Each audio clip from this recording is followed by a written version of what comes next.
bienvenidas y bienvenidos a esta nueva edición de Cardio TV, en el que vamos a tratar de analizar aspectos relevantes y novedosos en relación con la prevención de la muerte súbita relativos a la evidencia surgida en el contexto del desfibrilador subcutáneo.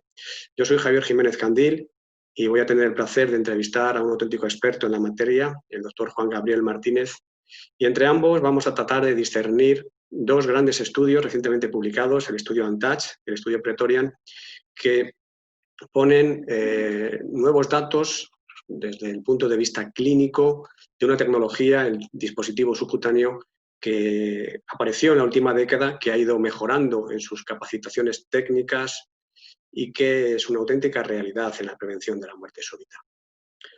Juan, el estudio UNTOUCHED analiza en más de 1.100 pacientes, es un registro prospectivo de pacientes con prevención primaria y disfunción ventricular. La vida real y las descargas inapropiadas, que era una cuestión que nos preocupaba al principio con este dispositivo subcutáneo. ¿Cuál es, en tu opinión, el aspecto relevante o qué datos podemos extraer desde un punto de vista clínico de este importante estudio? Bien, precisamente el estudio UNTOUCHED se diseñó en exclusivo para valorar lo que fue la tasa de descargas inapropiadas, además en una población habitual de pacientes con DAI subcutáneo, que es prevención primaria y disfunción ventricular izquierda sin necesidad, evidentemente, de estimulación. Como tú has dicho, es un estudio prospectivo, no es aleatorizado. Ellos, basados en los resultados del transvenoso del MADI-RID, estimaron que para que el estudio fuese válido tenían que tener a los 18 meses, que es el seguimiento del estudio, una tasa libre de descargas inapropiadas del 91,6%. Sin embargo, la sorpresa fue de que esta tasa, en vez de ser del 91,6%, fue del 95,9%. Es decir, tuvieron una tasa anual de descargas inapropiadas del 3,1%, realmente una tasa baja. Además, si comparamos esta cifra con los resultados de otros estudios de DAI subcutáneo, como podemos ver en esta diapositiva, vemos que esta tasa es realmente muy baja, incluso más que en el estudio del que hablaremos luego, que es el Praetorian. Es más, en el estudio UNTOUCHED se utilizaron dispositivos de segunda y de tercera generación, y durante el desarrollo del estudio, en aquellos de segunda generación se pudo implementar por software lo que son los filtros del SmartPass, etcétera. Entonces, de hecho, ellos separan luego las tasas entre segunda y tercera generación y vemos que la tasa de descargas inapropiadas con el dispositivo de tercera generación es todavía más baja, el del 2,4% anual, es decir, bajísima. Si vemos además esta diapositiva siguiente, en esta comparamos los resultados de descargas inapropiadas del DAI subcutáneo con los de estudios de DAI transvenoso convencionales. Entre ellos podéis ver pues varios conocidos por todos. Incluso también aparece la tasa de descargas inapropiadas de la rama del desfibrilador transvenoso del Praetorian. Entonces vemos que es todavía más baja incluso que las publicadas por DAI transvenoso. Evidentemente no es un estudio aleatorizado, pero yo creo que estas tasas tan bajas de descargas inapropiadas con dispositivos de tercera generación, yo creo que nos deben dejar muy tranquilos.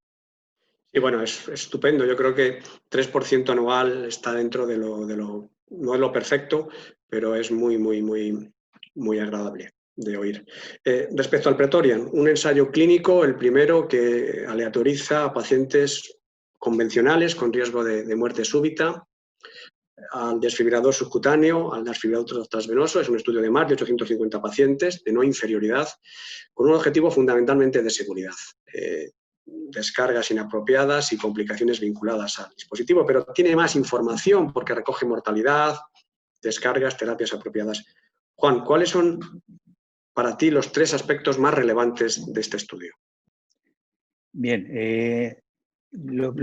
hay que comentar que hasta entonces de DAI subcutáneo lo que teníamos eran estudios no aleatorizados, que cada vez efectivamente eran mejores, tenemos mejores resultados, pero siempre teníamos la duda, es decir, ¿el DAI subcutáneo es exactamente igual, mejor o peor que el DAI transvenoso? Yo creo que el Praetorian como primer estudio aleatorizado que compara ambos tipos de DAIs, nos aporta muchos datos.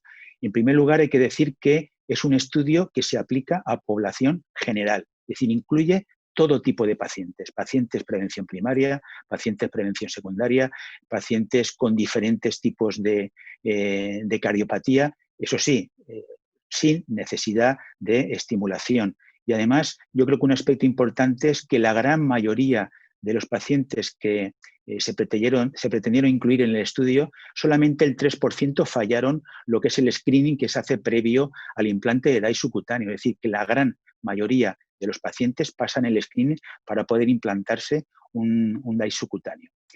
Como tú bien has dicho, el objetivo en el endpoint primario era un combinado de complicaciones relacionadas con el dispositivo y complicaciones que hacían mención a la tasa de descargas inapropiadas. Entonces, no hubo diferencias, es decir, es un estudio que muestra la no inferioridad del DAI subcutáneo frente al transvenoso. Pero si desmenuzamos un poco los datos, como podemos, una segunda anotación es que la tasa de complicaciones cuando las separamos, las relacionadas únicamente con lo que se trata con el dispositivo, es claramente inferior en el DAI subcutáneo que en el DAI intravenoso. Es decir, además, aunque esto no es significativo, el estudio no se diseñó para ello, si además separamos todavía, y aquí podéis comprobarlo en esta diapositiva, aquellas complicaciones únicamente relacionadas con lo que es el cable, como todos sabemos es el eslabón débil de la cadena del DAI transvenoso, vemos que la tasa de complicaciones del transvenoso fue del 6,6% y la del subcutáneo del 1,4%, realmente muy baja. Y esto es con 4 años de seguimiento. Se está haciendo una extensión del Praetorian de 4 años más, que posiblemente vemos como la curva de las complicaciones relacionadas con el cable del subcutáneo prácticamente es plana, mientras que la curva del DAI transvenoso va aumentando progresivamente. Ya veremos a los 4 años de extensión del estudio qué es lo que ocurre. Y luego, hablando de las descargas inapropiadas, hay que comentar que aunque la tasa hemos visto que es mayor que en el Untouched, sí que es cierto que la gran mayoría de los dispositivos que se utilizaron en el Praetorian fueron de primera y segunda generación. Y la implementación del software en los de segunda generación solamente se pudo hacer al final del estudio. Así que es una tasa no actual de descargas inapropiadas. Y luego, pues algún comentario extra, que ya no tiene que ver con las complicaciones del dispositivo en sí, es que ambos estudios, tanto el Untouched como el Praetorian, muestran que el tiempo de implante, y esto es muy importante, es prácticamente igual al del transvenoso. Estamos hablando de entre 50 y 55 minutos en ambos estudios, lo cual es muy importante y no nos tienen que echar para atrás a la hora de indicar un dispositivo de este tipo.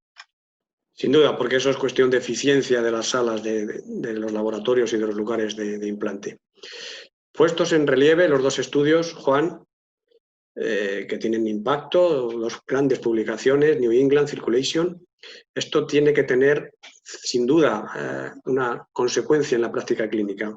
¿Cómo crees que estos estudios nos van a cambiar la práctica clínica en la prevención de la muerte súbita de los pacientes habituales, de los pacientes que habitualmente tratamos? Hombre, yo personalmente creo que los resultados de estos estudios deben de aumentar la confianza que nosotros tenemos, no ya nosotros los implantadores, sino todos los cardiólogos, los profesionales, la confianza que tenemos en el DAI subcutáneo.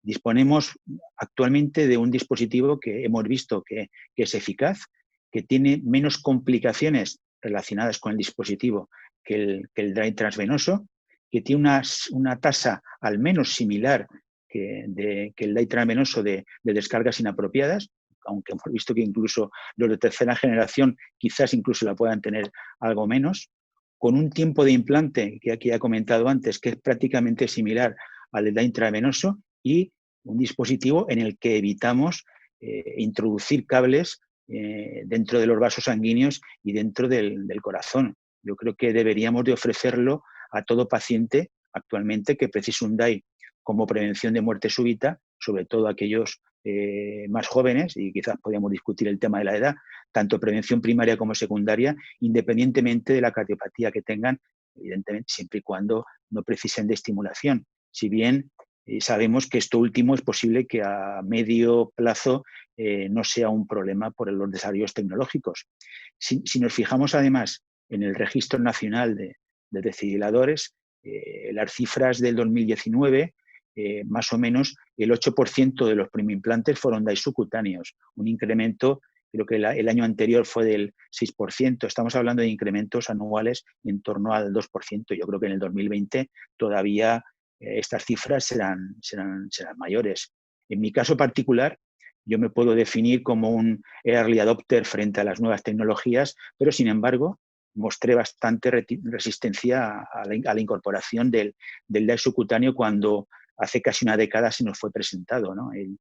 Yo creo que progresivamente todos los cambios que se han introducido en los dispositivos y más hasta llegar a esta tercera generación con dispositivos que ya son MRI compatibles, la posibilidad de seguimiento remoto, los resultados similares al transvenoso, la disminución progresiva de las complicaciones, me hicieron sinceramente recapacitar y cambié de idea. De hecho, en lo que llevamos de 2020, en mi unidad, el 40% de los primoimplantes que no precisan estimulación son DAI subcutáneo.